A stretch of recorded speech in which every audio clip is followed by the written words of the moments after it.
Salut les anacalypsiens, bienvenue dans cette nouvelle vidéo d'anacalypsie, pardon. J'avais envie de tousser en parlant, c'est trop, trop dur. Du coup aujourd'hui on se retrouve pour les Survivor Series que du coup je regarde en direct aujourd'hui. Voilà, j'ai la motivation de regarder en direct, donc je me dis de toute façon demain, enfin on est dimanche maintenant, voilà, je peux me permettre de me reposer dans la journée. Du coup, la vidéo va être un peu différente de d'habitude, dans le sens où, du coup, là ça va bientôt commencer, où du coup en fait je vais regarder le show et en fait entre chaque match, hein, comme vous savez, il y a des promos, des machins dont entre guillemets pas que je m'en fiche, mais qui sont pas trop importants en PLE contrairement au weekly. Euh, du coup, je ferai vite fait mon retour sur les matchs à ce moment-là. Voilà. Donc, du coup, il n'y aura pas autant de notes que d'habitude. Là, je vais vraiment donner mon avis à chaud sur les matchs et les notes aussi. Donc voilà, juste pour dire que ça a un peu changé. C'est pas comme d'habitude où je regarde un show et j'écris pendant le show, mais je tourne la vidéo que quelques heures après ou le lendemain et du coup j'ai eu le temps de réfléchir à certaines choses. Donc voilà, je préfère prévenir et du coup euh, le premier match va être le Wargames féminin de ce que j'ai compris, donc on va, je vais le regarder et puis du coup je vous en parle juste après. Allez, bon show à vous.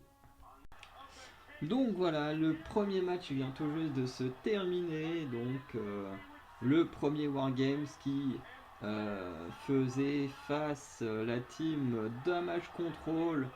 Donc avec Bailey, Sky, Kairi Sane et Asuka contre ce que j'appelle la team Bianca. Donc Bianca Belair, Josie Blackheart, Charlotte Flair et Becky Lynch. Je sais pas réellement qui est leader de cette équipe face. Mais voilà, j'appelle ça la team Bianca. En pronostic, j'avais pronostiqué Damage Control, voilà, parce que je voyais pas trop l'intérêt de faire perdre Damage Control maintenant, surtout que le groupe il vient de, entre guillemets, pas de se reformer dans le sens où le groupe a été brisé et il s'est formé à nouveau, mais dans le sens où c'est une nouvelle formation du groupe. Dans le sens où, voilà, on a rajouté Kairi Sane et Asuka. Donc je me suis dit, ils vont quand même pas faire perdre une team qui est en train de se reconstruire. Et au final, si c'est ce qu'ils ont fait. Ils ont totalement explosé une team qui est en train de se reconstruire pour faire gagner juste les trois plus gros noms de la compagnie et Shotzi qui est juste là pour les spots un peu dangereux. Voilà. Du coup, on peut noter on va revenir un peu fille par fille pour voir un peu ce qui était sympa ou pas.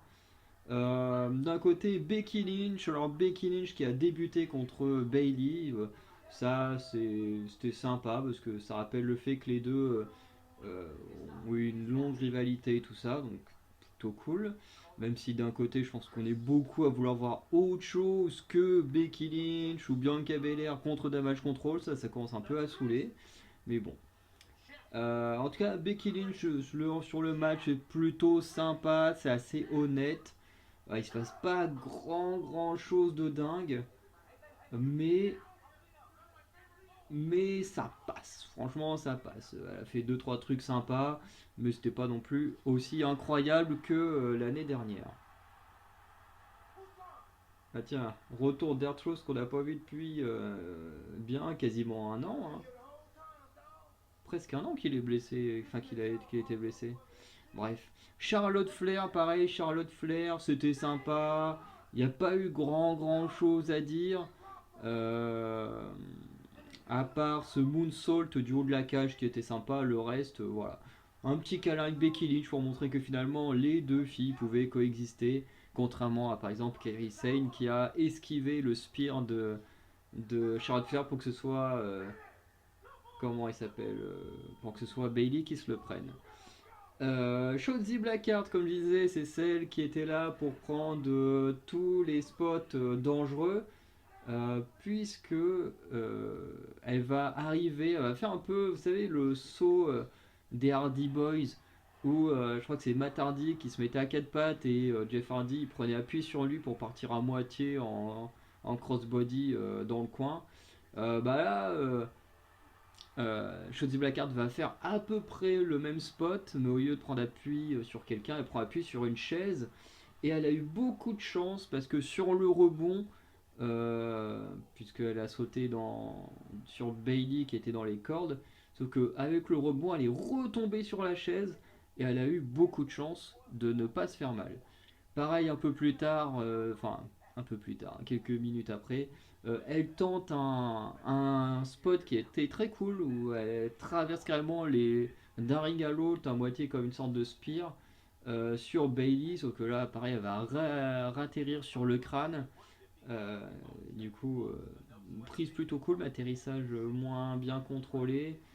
Et je crois qu'à un moment donné dans le match, elle doit faire un truc de la troisième corde ou du haut de la cage. C'est Shotzi Blackheart, ce serait pas étonnant, je l'ai un peu oublié. En tout cas, j'aimais bien sa veste avec revisité avec la tête de Jigsaw. Étant un fan de Saw, je trouvais le petit clin d'œil plutôt sympa. Bianca Belair, elle a rien fait de dingue hein, pendant ce match. Hein. Un peu la déception Bianca Belair de ce match. Parce que dans tout ce qu'elle a fait, c'était pas fou du tout. Elle arrivait, elle a foutu ses coups de tresse. Après, elle a montré sa force. Elle a à la limite le spot où elle balance. Je crois que c'est Kerry Sen qui balance sur Bailey et Yoskai de l'autre côté d'un ring à un autre. Ok, ça c'était très cool. Mais à part ça, Bianca Belair a pas fait grand chose de dingue. Quoi. Elle a été très très effacée par Becky Lynch et Charlotte Flair, ce qui est assez dommage. Du côté de Damage Control, Asuka a pas eu le temps de faire grand chose de sympa, c'est la dernière arrivée. Elle va quand même bien se battre, elle va envoyer son mist très tôt entre guillemets sur Shotzi Blackheart. Quand elle l'a fait et que Damage Control dominait, je me suis dit ça y est, elles ont gagné, puis finalement non. C'est vrai que du côté de Asuka, le seul spot sympa qu'on peut noter, c'est son dropkick de la troisième corde sur Becky Lynch qui était la tête dans une poubelle. Mais voilà. Ensuite, Bailey, Bailey, pareil, il n'y a pas grand chose à dire. Voilà, Bailey, c'est surtout celle qui va prendre beaucoup de spots dans la tronche. Voilà, notamment. Pardon, je me suis perdu dans ce que je voulais dire. Mais notamment, oui, elle prend tous les finishers à la fin, le bonnet de slam à travers la table, bref. Euh, Bailey a quand même eu quelques phases de domination, mais elle était surtout là pour prendre cher. Yo Sky va faire des petits trucs sympas, bon, elle va faire son classique saut du haut de la cage avec une poubelle sur la tête. Ok, jamais compris pourquoi la poubelle, mais bon, c'est son spot. Elle l'a fait, c'était plutôt cool, mais voilà. Après un spot que j'ai beaucoup aimé aussi avec Yo Sky, c'est quoi la moitié marché sur les cordes d'un ring à l'autre pour faire je sais plus quelle prise, mais c'était trop stylé. J'aime trop les gens qui courent sur les cordes comme ça. Et voilà, après Yo Sky malheureusement n'a pas fait plus que ça de trucs vraiment impressionnants. Et celle qui du coup m'a le plus plu dans ce match, déjà j'ai adoré la couleur de son outfit parce que le violet c'est ma couleur préférée donc voilà, c'est un petit détail à part mais voilà. Et du coup Kairi Sane qui va voilà, avoir pareil juste un ou deux spots vraiment sympas. Notamment je pense à ce, cette descente du coude et en équipe avec Yoskai, du coup, où Kaisen part dans les cordes, Yoskai l'envoie dans les airs et du coup Kaisen réatterrit en descente du coude sur des chaises qui sont posées sur le Shotzi Blackheart. Ce move était absolument incroyable. Et après, bon, le match en lui-même, voilà, c'est celle qui a, comme je trouve, du côté de Damage Control, le plus brillé avec Yoskai. Parce que Asuka, elle est arrivée et le match est terminé pas si longtemps que ça après l'arrivée d'Asuka. Contrairement à Bailey, par exemple, qui est la première de son équipe et qui, du coup, a beaucoup pris cher. Bref. En tout cas, victoire de la team Bianca. Moi, j'ai pronostiqué l'inverse. Donc, bon, on commence sur un mauvais pronostic. Voilà, j'ai noté le match 3,75 sur 5. J'ai trouvé que le Wargames féminin était vraiment bien, comparé notamment à l'année dernière. L'année dernière, je l'avais vraiment pas aimé. Là, je trouve qu'il est beaucoup mieux que l'année dernière, même si les trois quarts des filles sont les mêmes que l'année dernière, hein. Bianca Belair, elle était dedans l'année dernière de mémoire. Becky Lynch, très clairement, elle était dedans, puisque c'est elle aussi qui a fait le finish l'année dernière. Damage Control, la moitié de Damage Control qu'on a eu aujourd'hui était dedans l'année dernière. Bref, la plupart des gens qui étaient là l'année dernière, du coup, étaient là cette année. Donc, bon. À part par exemple Dakota Kai parce qu'elle est blessée, mais la plupart étaient déjà là l'année dernière. Juste à noter, Charlotte Flair, c'est sa toute première participation à un War Games, si j'ai bien compris. Tandis que toutes les autres c'était au minimum leur deuxième, donc c'est à dire que Kay Grayson a dû déjà en faire un à NXT. Euh, voilà. Dakota Kai va un peu aider de l'extérieur, pas non plus des trucs de dingue, mais elle va un petit peu aider son équipe. Et voilà, je crois que j'ai pas trop de choses en plus à dire, j'ai beaucoup parlé. Oh, pardon, un peu baillé, il commence à se faire tard. Et, euh, et voilà, en tout cas, bon match. Et on va voir par la suite comment va être les Survivor Series. En tout cas, le prochain match, ça va être The Miz contre Gunther. Bon, là, je suis quasiment sûr de mon pronostic, mais on peut peut-être avoir des surprises. Allez, je reviens vers vous juste après. Du coup, le match suivant qui était Gunther contre The Miz pour le titre intercontinental. Donc, mon pronostic était Gunther qui s'est avéré bon, hein, honnêtement. Je pense que personne n'y croyait vraiment à la victoire du Miz, même si elle aurait pu être euh, plutôt bien pour effectivement que Gunther puisse partir sur un titre plus important. Mais bon, c'est comme ça. En tout cas, le match, je l'ai trouvé plutôt sympa. Il était pas trop long et honnêtement, ça a bien passé. Surtout qu'il y a deux styles différents et du coup, ce qui fait que le match fonctionne plutôt bien. Voilà. Du coup, le match, je l'ai noté 3 sur 5 parce que c'est pas mon match préféré de la soirée. Bon, pour l'instant, j'en ai vu que deux, hein. Mais j'ai trouvé pour l'instant le Wargames plus divertissant que ce match-là. Et ce qui fait que je lui donne 3 sur 5, c'est surtout le fait de quand même créer une sorte de suspense autour de The Miz. Et oui, parce que on sait qu'il n'y a pas longtemps, il a réussi à avoir le dessus sur Gunther en lui faisant un low blow et son skull crushing finale. Ce qu'il va du coup reproduire dans cet épisode, enfin dans ce match.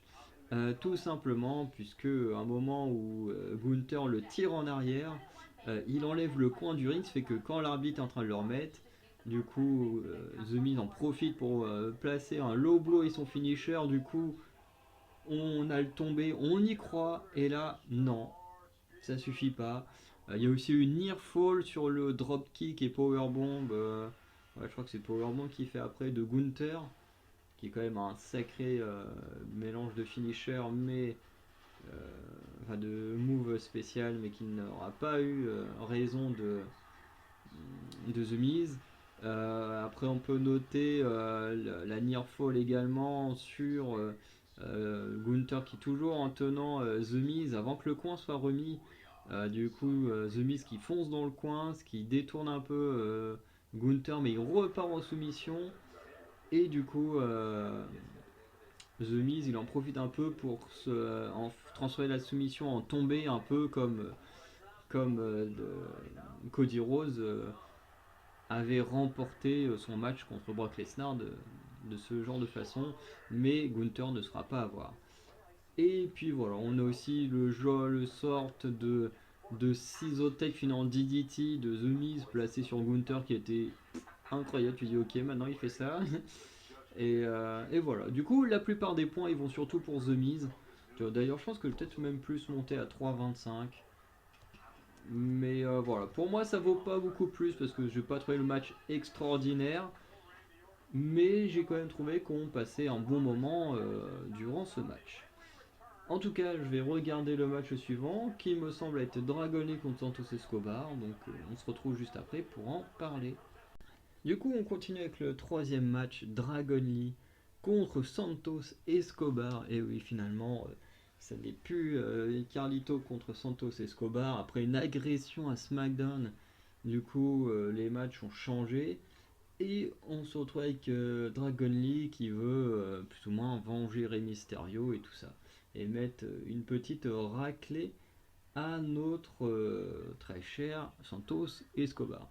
Mon pronostic à la base, il allait pour Santos Escobar parce que je me suis dit, le mec il devient heel. euh, S'il perd contre Carlito, bah il n'y a plus d'intérêt de continuer la rivalité. Je veux dire, dans le sens où Carlito est censé être un membre de l'équipe de Rey Mysterio. Il est censé être voilà, un bon ami et tout. Mais c'est censé quand même être Rey Mysterio, le boss final, entre guillemets, de Santos Escobar. Donc si un mini-boss, il bat Santos Escobar, bah en fait Santos Escobar, tu sais déjà qu'il a aucune chance contre Rey Mysterio. Donc pour moi, dans une certaine logique de hiérarchie et de force, on va dire, c'était plus ou moins logique que Santos Escobar gagne ce match. Et en plus, comme il est censé, selon les rumeurs, ensuite consolider son propre clan pour vraiment faire une grosse rivalité contre LWO, bah, il fallait forcément qu'il gagne pour bien imposer sa domination. Quand Dragon Lee a été mis dans le match, de toute façon mon pronostic était déjà fait, donc j'ai décidé de ne pas le changer, de rester sur Santos Escobar, pour toujours les mêmes raisons, puisque Dragon Lee, il devrait s'incruster également dans la rivalité. Donc en soi, c'est pas trop un problème de laisser les choses comme ça. Et du coup, j'ai bien fait de ne pas changer mon pronostic, puisque le gagnant a bel et bien été Santos Escobar. Et oui. Sur ce match que j'ai noté 4 sur 5, hein, pour moi, à l'heure actuelle, c'est le meilleur match de la soirée. On a tout ce que j'aime, de la voltige, des moments où c'est un peu compliqué, tu sais pas trop vraiment qui va gagner. Parce que j'avoue qu'avec Dragon Lee, qui n'avait encore perdu aucun match dans le roster principal, ça rendait un peu plus compliqué le pronostic. Puisque entre un gars qui a jamais perdu et un gars qui est censé se consolider comme un gros méchant, c'est compliqué de choisir lequel va gagner et lequel va perdre. Au final, j'ai bien fait mon choix. Mais les deux hommes nous ont offert un très très bon match. Ça s'est vraiment envoyé de partout, hein. Ça a voltigé de partout, surtout du côté de Dragon League qui voltige un peu plus que Santos Escobar. Mais voilà, il y a des trucs de dingue faits des deux côtés. Si vous n'avez pas encore eu sur la Series, je vous conseille de regarder ce match ou voilà, ou dites-moi ce que vous en avez pensé. Mais moi, franchement, j'ai adoré Dragon Lee, j'adore ce qu'il fait. Bon, il a fait ses trucs un peu habituels, hein. Il n'a pas trop été poussé dans ses retranchements et tout.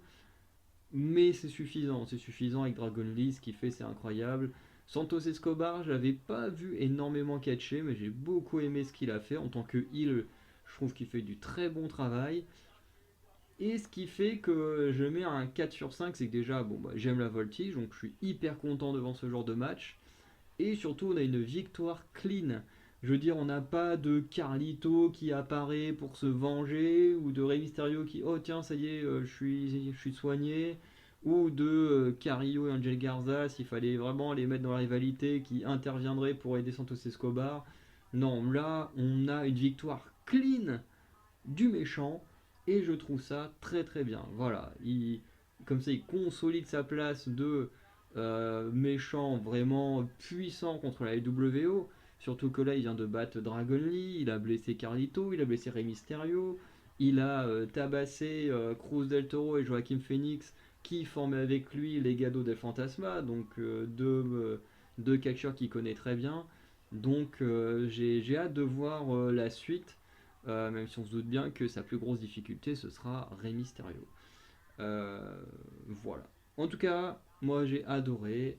Je vais arrêter là, mais on va pouvoir passer à la suite avec Rhea Ripley contre Zoe Stark pour le titre féminin. de la WWE. Pardon. Du coup, on va maintenant parler du match Rhea Ripley contre Zoey Stark pour le titre féminin du côté de Raw, là, celui qui ressemble au titre de Seth Rollins. Hein, parce que quand on fera une vidéo sur les titres de WWE, je pense que les nouveaux titres ils vont prendre cher. Hein, parce qu'en termes d'originalité, c'est pour les hommes et les femmes, on prend les mêmes, mais pas le même cuir. Bref, on n'est pas là pour parler de ça tout de suite, mais ça viendra, vous verrez. Hum, Du coup, ce match, j'avais pronostiqué du coup une victoire de Rhea Ripley. On a eu une victoire de Rhea Ripley. Je suis plutôt content parce qu'au début du show avec le Wargames féminin, j'ai eu le mauvais pronostic. Je m'étais dit merde, je commence très mal, ça va peut-être mal se passer ce soir.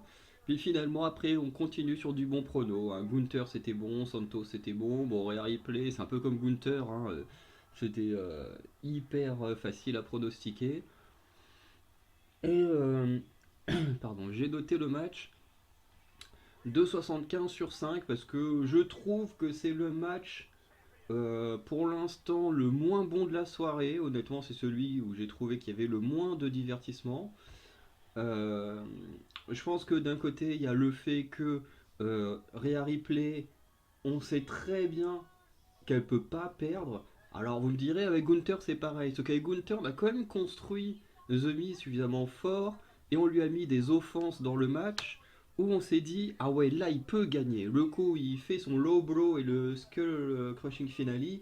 Là tu te dis, ah ouais, là il peut gagner. Le public il soutient le Miz et tout. Alors que là, à aucun moment dans le match, Zoé Stark est sur le point de gagner. Alors certes, elle va mettre Rhea Ripley en difficulté, ça on peut pas le nier, hein, qu'elle va réussir à avoir des belles offenses, surtout en début de match. Elle va même réussir à contrer le Riptail. Bon, elle va se faire contrer son finisher et se prendre réellement le Riptail après pour perdre. Elle va nous faire des beaux trucs comme elle fait habituellement, hein, soit à l'extérieur du ring, son truc dans le coin là où elle prend à moitié l'appui, enfin pas un appui mais un rebond sur les cordes pour retrouver son adversaire en sorte de senton et tout, enfin bref. Elle nous fait des très belles choses Zoé Stark, ça c'est pas le problème. Mais c'est juste que dans le match en lui-même, et ben à aucun moment tu te dis elle peut gagner. Et ça je trouve ça dommage. À zéro moment tu te dis Rhea Ripley là elle va perdre le match, personne n'y croit et c'est très dommage parce que avec Gunther, quand le match est annoncé, personne n'y croit et pourtant, à certaines offenses du Miz, tu te dis ah ouais, là, on est vraiment passé à deux doigts de la défaite de Gunther. Là, avec Rhea Ripley, malheureusement, bah, c'est pas arrivé et c'est pour ça que j'enlève quelques points parce que le match en lui-même, j'ai envie de dire, et ça me fait chier de le dire, mais pour moi, c'est peut-être le meilleur match de Rhea Ripley depuis qu'elle est championne. Ou du moins son meilleur match sur une défense de son titre. Et en plus, il n'y en a pas eu beaucoup. Hein. C'est ça le pire, c'est qu'il y a eu très très peu de défenses de titre. Et pour moi, c'est peut-être celui que je préfère. Mais malheureusement, ben, Zoé Stark n'a pas été construite suffisamment comme un monstre pour remporter ce match. Alors elle a gagné la Battle Royale, ça c'était très cool. Elle a eu des beaux face à Rhea Ripley, ce qui est très bien. Mais en ce qui concerne le match en lui-même, et ben pour moi ça manque d'un truc pour qu'on se dise ouais Zoé Stark elle peut le faire.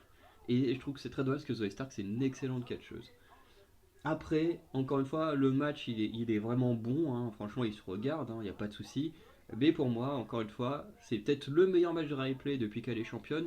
Mais sur la soirée, pour moi, ça reste le match le moins bon actuellement. Je veux dire, le match des Wargames féminins, il était très bon, on s'est éclaté. Gunther The Miz, à un moment, The Miz, on a cru qu'il pouvait gagner, du coup, j'ai augmenté un peu la note, alors que je suis pas un grand fan de Gunther. Dragon Lee Santos Escobar, alors ça, je me suis éclaté, c'était génial. Et ensuite, bon, bah, Rhea Ripley, Zoey Stark, bah, malheureusement, ça pêche un peu. Mais ça reste quand même un bon match, hein. Honnêtement, ça reste quand même bon comparé à d'autres matchs qu'on a pu avoir dans de précédents PLE. En tout cas, on va s'arrêter là pour ce match et on va pouvoir passer au Wargames masculin. Et du coup, on va terminer avec le Wargames masculin, du coup, Judgment Day. du coup avec Drew McIntyre contre ce que j'appelle la team Cody, hein, Cody Rhodes, Seth Rollins, Jey Uso, Sami Zayn et Randy Orton. Même si on a joué au moment des entrées en mode est-ce que Randy va vraiment venir ou pas, on a beaucoup joué là-dessus, qui était plutôt sympa, même si NXT l'avait déjà fait bien avant. Alors je sais pas s'ils avaient vraiment joué sur le côté est-ce que la personne viendra ou pas, mais c'est arrivé. Alors je sais qu'il y avait Undisputed Era contre je sais plus qui, et du coup il y avait Kevin Owens qui est arrivé un peu en membre mystère après tout le monde pour avoir une grosse pop à NXT. Et là, ils ont décidé de refaire un peu ce qui avait été fait à NXT, quoi, en ne faisant pas venir Randy Orton directement, mais en attendant qu'il soit vraiment le tout dernier à rentrer dans le ring. Ce qui n'est pas idiot, ce qui n'est pas idiot pour son entrée, parce que on sait très bien que Randy Orton il revient de blessure, ils n'allaient pas le mettre dès le début du match et tout, fallait commencer petit pour que voilà, euh, il puisse refaire des matchs de mieux en mieux. Donc c'était logique que Randy Orton serait le tout dernier à rentrer dans le ring, surtout avec Judgment Day qui a l'avantage. Donc si Judgment Day a l'avantage, le tout dernier membre à rentrer dans le ring, c'est un membre de la team Cody. Et le truc c'est que s'ils avaient fait rentrer Randy Orton en même temps que les autres, et ben, il serait rentré, il aurait eu 2-3 minutes à peine, voilà, en mode ça y est, je suis de retour, puis je vais dans la petite cage, et puis voilà, ça gâche un peu le truc. Au moins en rentrant après tout le monde dans le ring, au moins il a le temps de faire une belle entrée, que les publics soient vraiment contents de le voir et tout. Moi j'avoue que ça m'a donné quelques frissons, ça m'a un peu ému de le revoir. Et je pense que là où je suis un peu déçu en fait de son retour, c'est qu'on nous l'ait annoncé. Alors je comprends le délire, on nous l'a annoncé parce que sinon le public aura attendu que CM Punk. Mais au final les deux sont revenus. Alors j'ai envie de dire, ils n'étaient pas obligés d'annoncer Randy Orton alors qu'en réalité ils savaient très bien qu'ils allaient aussi faire revenir CM Punk. Ça je trouve ça un peu ridicule. Parce que du coup, j'ai pas envie de dire que ça m'a gâché le retour de Randy Orton, le fait de le savoir, mais quand même un peu. Je veux dire, ça n'a pas la même saveur quand tu sais qu'un catcheur va revenir et quand tu ne sais pas qu'il va revenir. Par exemple, bon, moi j'aime pas CM Punk, donc son retour, honnêtement, ça m'a pas touché, j'en ai rien à foutre, quoi. Pour moi, c'est juste un gars que j'aime pas qui fait son retour. Mais pour quelqu'un qui est hyper fan de CM Punk, le fait qu'il n'ait pas été annoncé, que la compagnie a pas arrêté de dire non, non, mais il reviendra pas, machin, et ben je pense que eux ils ont dû être surpris que Ocean Pack fasse vraiment son retour et être agréablement surpris pour ceux qui sont fans de lui. Par contre, pour les gens comme moi qui sont d'énormes fans de Randy Orton, et ben l'effet est pas pareil parce que du coup on nous dit bon bah voilà, dans la nuit de samedi à dimanche, il sera là. Et puis bah voilà, faites avec, il sera là, et voilà, soyez contents qu'il soit là. Et d'un côté, on est content qu'il soit là. Mais ça aurait été mieux qu'on nous le dise pas. Que, je sais pas, qu'on nous laisse un mystère de qui peut être ce cinquième membre. Parce que, bon, après, Cody avait utilisé plein de surnoms liés à Randy Orton, mais s'il l'avait pas fait, ça aurait été mieux. Parce que, voilà, tu dis qui est-ce qu'il a appelé? Est-ce qu'il a pu appeler vraiment son ancien leader de la Legacy, Randy Orton? Est-ce qu'il aurait pu appeler CM Punk? Bon, ça aurait pas été hyper logique, mais en même temps, tous les deux ont fait partie de la AEW pendant quelques années. Donc, est-ce que, voilà, il aurait pu appeler n'importe qui? Voilà. Que là, en fait, il y a zéro suspense, quoi. On sait que c'est Randy qui va revenir. Et honnêtement, ça m'a pas donné autant d'émotion, par exemple, que le retour de Bray Wyatt. Quand il avait fait son retour avec Oncle Audi, tout ça, honnêtement, on savait que Bray Wyatt allait revenir au bout d'un moment, mais on ne savait pas précisément quand. On nous a pas dit, tac, à tel show, il sera là. Et ce qui fait que quand le show il s'est terminé, puis que d'un coup, boum, il y a eu la musique, enfin la petite musique avec la présentation des poupées, là, et tout, et puis que d'un coup, Bray Wyatt a fait son arrivée, bah là, franchement, l'émotion, elle était incroyable. Pareil pour le retour de Bailey à SummerSlam, quand quand elle a fait son retour et la création de Damage Control. Pareil, ça c'était un truc de dingue. Je veux dire, là, les émotions que j'ai eues, c'était incroyable, parce que je m'y attendais pas du tout. Alors déjà, Bailey, je m'attendais pas du tout, mais retour de Yoskai et Dakota Kai, ça non plus, on s'y attendait pas. Et moi, c'est ce que j'aime dans un retour, c'est le fait qu'on s'y attende pas. Donc là, honnêtement, je suis hyper heureux que Randy Orton y revienne parce que c'est un catcheur que j'aime énormément depuis mon adolescence. Quoique dans mon adolescence, j'adorais le détester, surtout quand il était en rivalité avec Jeff Hardy. Mais c'est un catcheur incroyable que je surkiffe et j'aurais aimé qu'on ne me dise pas qu'il soit là. J'aurais aimé qu'on ne nous le dise pas. Qu'on nous dise voilà, il reviendra bientôt, comme ils avaient fait le jeu de piste pour Bray Wyatt. Ou même qu'on nous dise rien du tout, comme Bailey. Ou Bailey, on voyait sur internet des vidéos où elle montrait comment sa jambe allait mieux et tout, enfin son genou, je crois que c'était blessé au genou. Mais on nous disait pas, voilà, elle va bientôt revenir, on nous montrait un peu l'évolution de sa blessure, et puis voilà. Et pour moi, c'est ce qui a manqué côté Randy Orton. Mais du coup, c'est pas de la faute de Randy Orton, mais plus de Triple H qui a décidé de faire les choses comme ça. Et encore une fois, s'ils avaient décidé de ne pas ramener CM Punk, je me dirais je comprends. Je me dirais je comprends, tu veux pas ramener CM Punk, tu annonces Randy Orton pour que le public voilà, ne soit pas déçu, je peux comprendre. Là, tu l'as fait, et tu l'as quand même fait revenir, tu te dis c'est complètement con en fait. Parce que du coup tu gâches totalement le retour de Randy Orton. Parce que du coup le public il attend que ça. Et encore pendant le match, il y a eu plus de chants CM Punk que Randy Orton avant le retour de Randy Orton. Donc en fait toute la com en fait, de la WWE a été complètement foirée pour ce match, quoi. Parce qu'ils ont tout fait pour que le public ne s'attende pas au retour de CM Punk, sauf qu'au final, le public chantait quand même CM Punk. Voilà, le public en avait rien à foutre de ce que la compagnie voulait, ou pas. Donc voilà, un peu dommage là-dessus. Si on revient sur le match en lui-même, et ben, je dirais qu'en termes de divertissement, c'était pas aussi bien que le féminin. Et d'ailleurs, ouais, je l'ai même noté un peu moins bien que le féminin. J'ai mis 3,75 au Wargames féminin, j'ai mis 3,5 au Wargames masculin.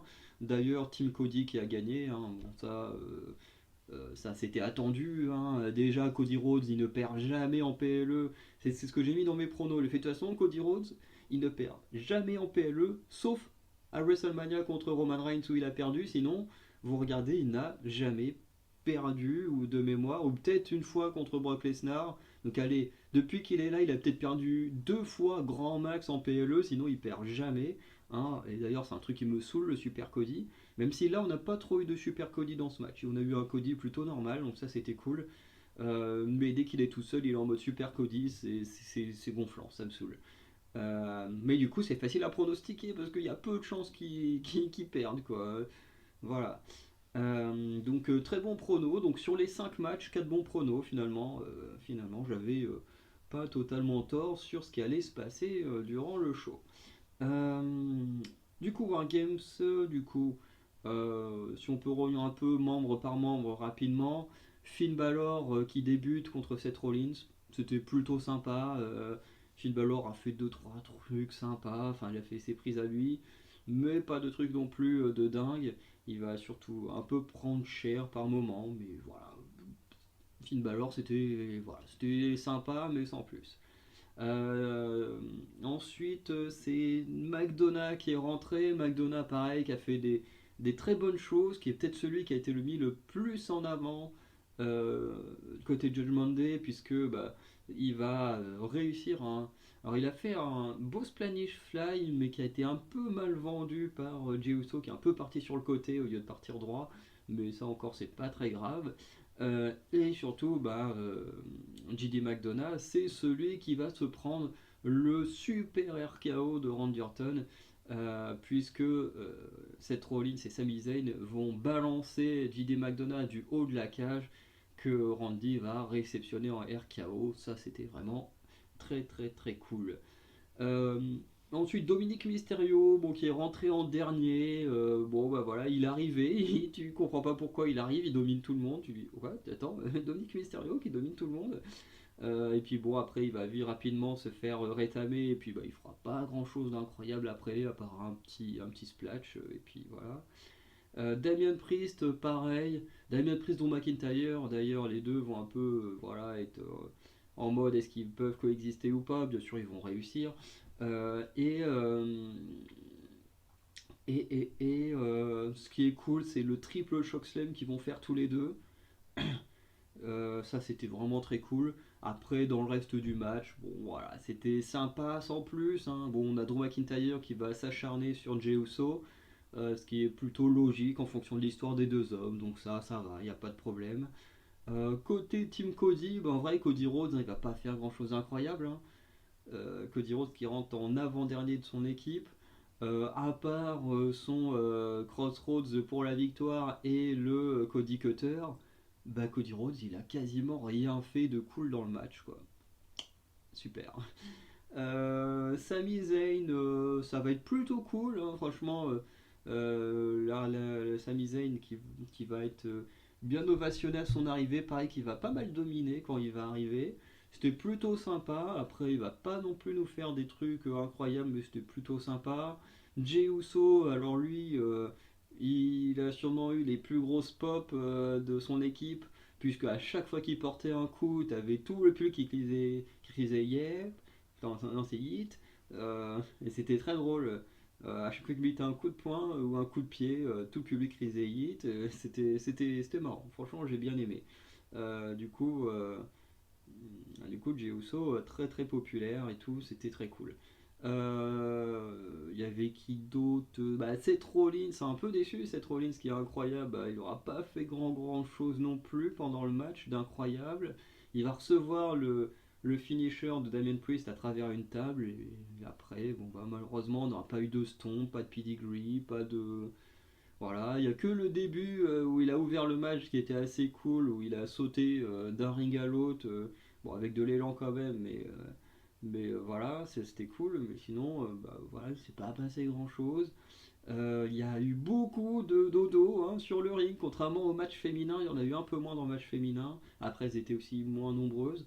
Mais là, il y a eu quand même beaucoup de dodo, hein. Des fois, tu voyais Drew McIntyre qui est censé être construit hyper fort. Des fois, tu dis, attends, pourquoi il est au sol là? Qu'est-ce qui. Il s'est juste pris une droite ou un truc et puis il est au sol pendant 3 heures. Tu dis, ok. Bref, c'est vrai que le Wargames masculin là-dessus était pas hyper bien construit. Et surtout que c'était pas comme l'année dernière avec la Bloodline, où la Bloodline il y avait toute une histoire entre Jey Uso, Sami Zayn, est-ce qu'ils peuvent coexister et tout. Et puis il y avait vraiment une tension, il y avait vraiment quelque chose. Là, bah, tu sens vite fait qu'il y a une tension entre Damien Priest et Drew McIntyre, mais bon, il se passe pas de trucs non plus pour essayer d'avoir une distorsion ou quoi que ce soit. En face, il y a Randy Orton quand il fait son retour, il fait ses trademarks et tout. Il y a son fameux DDT dans les cordes là qui fait où il le fait une fois tout seul et après une fois où toute la team le fait. Ça c'était vraiment très cool. Mais voilà, à un moment il va se préparer pour son RKO sur Jey Uso en lui disant mon gars, j'ai pas oublié ce que t'as fait. Du coup, Jey Uso va placer un super kick sur Damien Priest qui voulait attaquer Randy par derrière. Et du coup, Randy Orton, ça y est, il abandonne et puis hop, il va faire autre chose. Donc, je trouve ça un peu dommage parce qu'ils auraient pu faire plus que ça. Ils auraient pu construire des choses beaucoup mieux. Voilà. Le truc que j'ai bien aimé, c'est quand Randy Orton est censé rentrer dans le ring où il se passe rien. Et là tu te dis, attends. Surtout que juste avant, je crois que Seth Rollins, il dit à Cody Rhodes en mode ouais, est-ce que ton pote il est vraiment là ou est-ce qu'il va vraiment venir? Enfin un truc comme ça. On te place dans ta tête, attends, est-ce que le cinquième membre va vraiment venir? Est-ce que Randy Orton il va vraiment être là ou pas? Enfin tu doutes un peu. Et enfin, on te met le doute dans la tête, et quand c'est au tour de Randy d'arriver, boum, pas de musique, rien. Et là, tu dis, attends, what? Puis là, t'as la musique de Rhea Ripley qui se met en route, elle arrive avec la mallette Money in the Bank, et prêt à faire le caching, puisque bah, Damien Priest venait de faire traverser la table à Seth Rollins, hein. Apparemment, c'était ça son plan.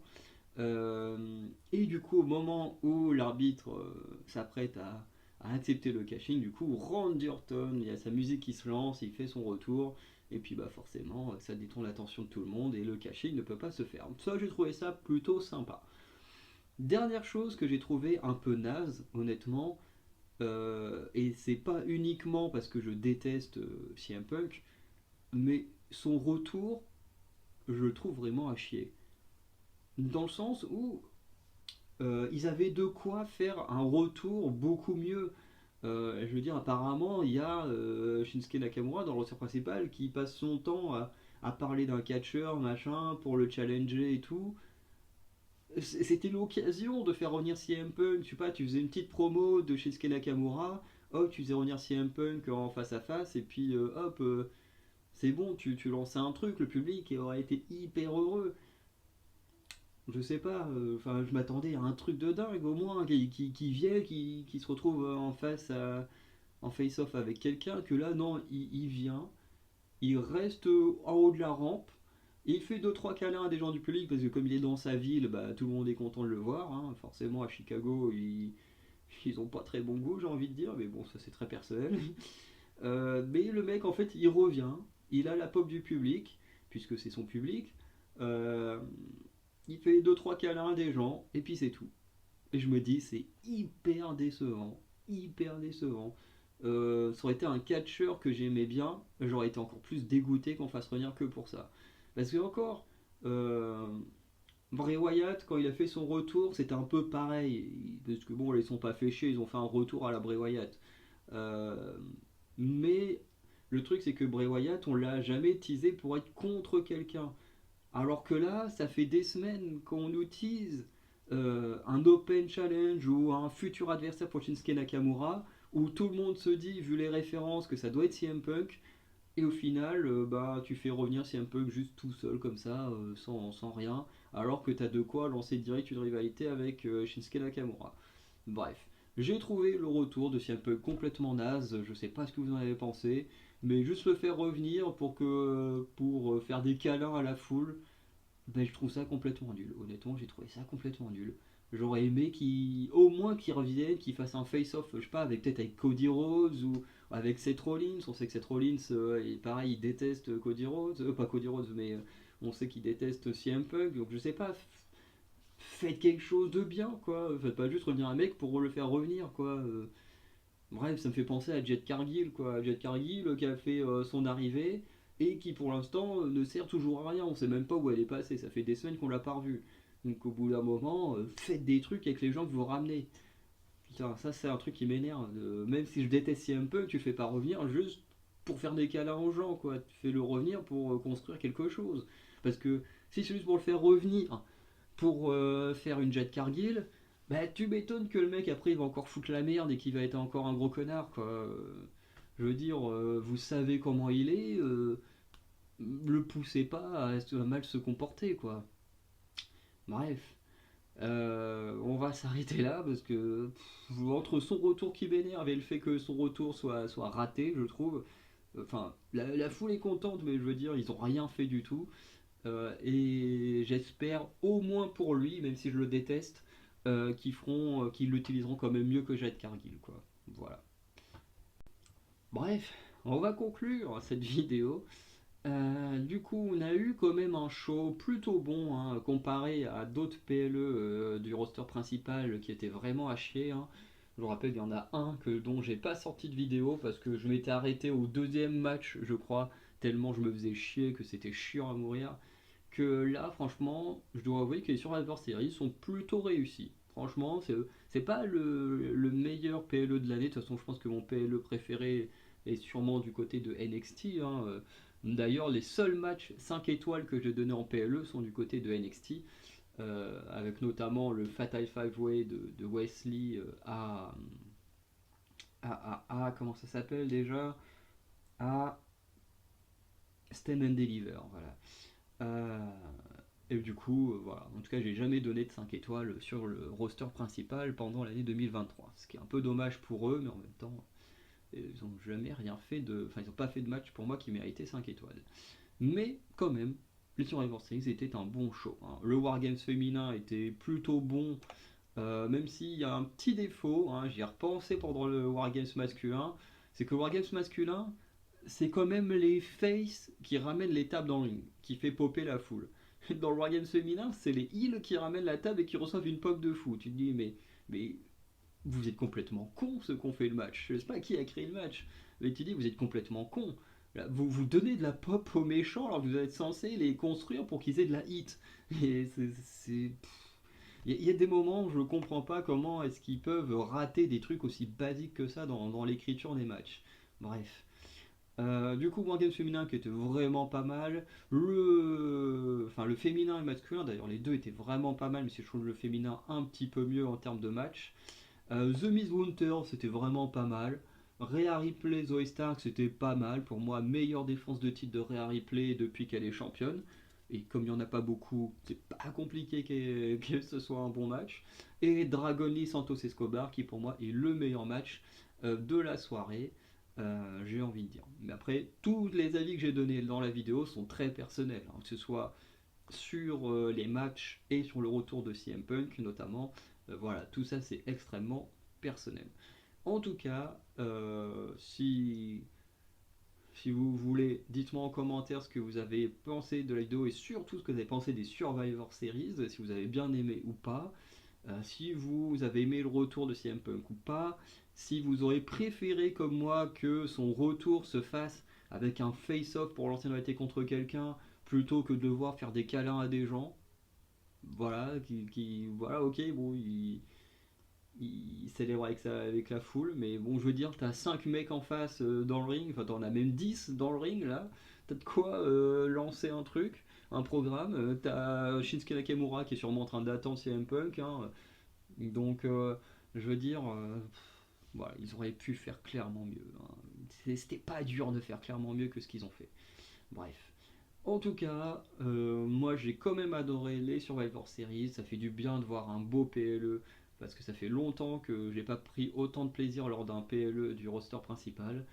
Donc, on peut quand même féliciter Hunter pour ça. Voilà. Parce que il en a quand même raté pas mal selon moi. Et là, c'est une réussite. Sinon, bah voilà, je vous souhaite une bonne journée, une bonne soirée. Et je vous dis à très bientôt pour de nouvelles vidéos. Ciao tout le monde.